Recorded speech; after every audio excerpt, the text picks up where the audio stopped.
கேஷியரோடு சேர்ந்துதான் இப்படி ஆயிட்டேன். ஆமா, நீ எப்பவும் இப்படிதான். அடுத்தவங்க உன் புருஷனை தாழ்த்தி பேசினா சம்மதிக்க மாட்டேன். நான் மாத்திரம் இல்ல, எங்க அம்மாவே உங்களை ஒரு வார்த்தை பேசல சம்மதிப்பாங்க.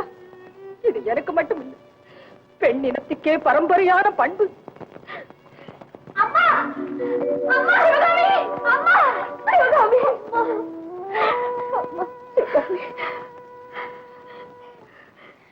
இல்லம்மா இல்ல.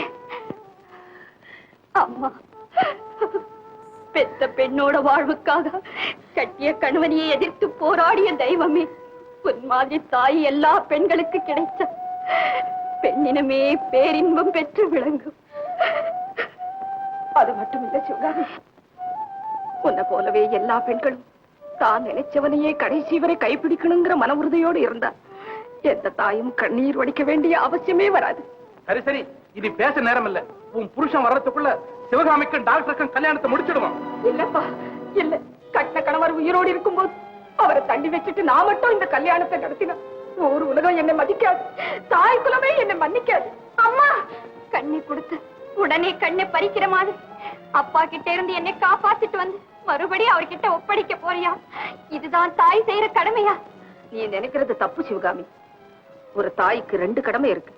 ஒரு பக்கம் பெத்த பெண், இன்னொரு பக்கம் கட்ட கணவர். இப்ப நான் உனக்கு செய்ய வேண்டியது செய்துட்டேன்.